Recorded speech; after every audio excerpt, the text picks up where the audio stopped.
I'm Bob Hallmark in Longview today. I'm out here at First Baptist Gardens for a reason.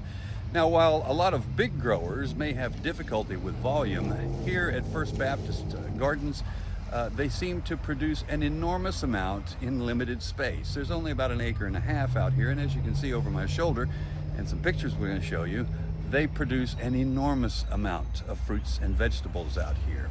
How do they do it? Well, to talk a little bit about that, we're joined now by Rita Buckley. You volunteer out here? I do. Okay. I've been volunteering since I became a master gardener about 5.5 years ago. A master gardener, which is important because that means there is knowledge behind the lady who we're talking to right here. What is it? I know there's a secret here, but it's really not such a secret, is it, to success here? Not really, Bob. Everything is organically taken care of, if you will.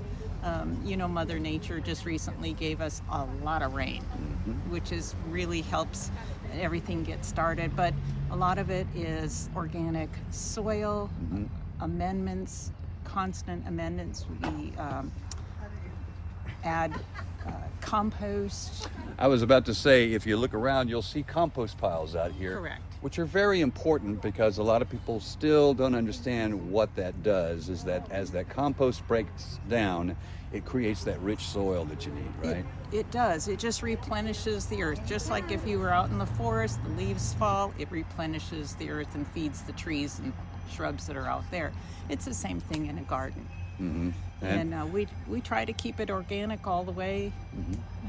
Now, one of the things that, if you're a master gardener, that means you have to devote a lot of time and energy to this kind of thing because it's not just a one day a week kind of thing. You really do have to come out and check quite often, don't you? You do. They say that the best thing that a gardener can put on their garden is their shadow. So check your garden frequently, looking for pests, looking for produce that is ready to be harvested.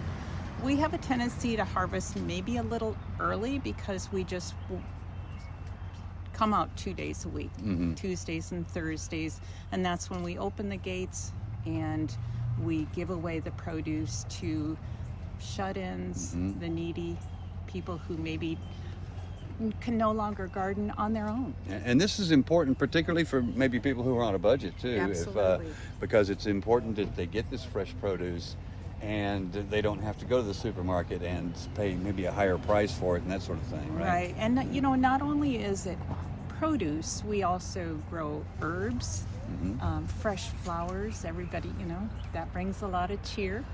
Okay. So it's really been fun to see the garden grow over the years, and no pun intended. And I'm guessing that's the payoff for you and everybody else here too, is the people that are so thankful to get what they get from you guys here. Absolutely. Yeah. Now, if we wanted to tell people if you wanted to tell people, if you've ever gardened before and you never had success, how would you tell them to begin with something like this? Honestly, in East Texas, I would start with a fall garden. We have fewer pests in the fall. Get it started in August. That doesn't quite feel like fall, but it takes a little while for those plants to get started. And then you can probably harvest something in time for your Thanksgiving dinner. And then it's kind of like practice then. Once you plant a fall garden, you get maybe the idea of, organics, putting, enriching the soil with compost and things of that nature. Absolutely. Some people say nematodes are very good, They are. So obviously, if you wanted to get started with something like this, you would say that would be the time to do it because then you don't have to worry about the variables like insects, right? Correct. And we do year-round gardening here. There is somewhat of a dormant time, obviously, in the wintertime. But we focus our attention on getting a soil test. It's very important to do a soil test once a year to find out what your pH is, if you have enough nutrients in the soil. So that would be probably number one, is getting a soil test for wherever you're going to plant. Gardens need a lot of sunshine, so you don't want to do it under a shade tree. Right. Okay. And in the winter time, we source our seeds, start plants in the greenhouse if we have a greenhouse. things of that nature. Okay. So all good tips for somebody who maybe would be a first timer or somebody who hasn't had much success in the past. Well, I hope so. And of course, if you have questions, you can always call the extension agent in Longview. They're a wealth of information. You can go to the Master Gardener Facebook page or their web page. There's a lot of resources there. People are happy to share their knowledge. Okay.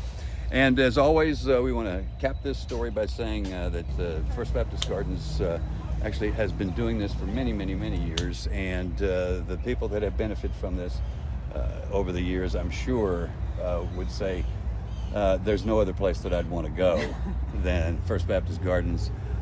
Because you guys continue to do this for as long as it's needed, right? Absolutely. Okay. No plans on stopping. All right. Thanks, Rita. I appreciate Thank you. it. All right, and we'll have more on this story tonight on KLTV 7 News. For KLTV Web Extra, I'm Bob Hallmark.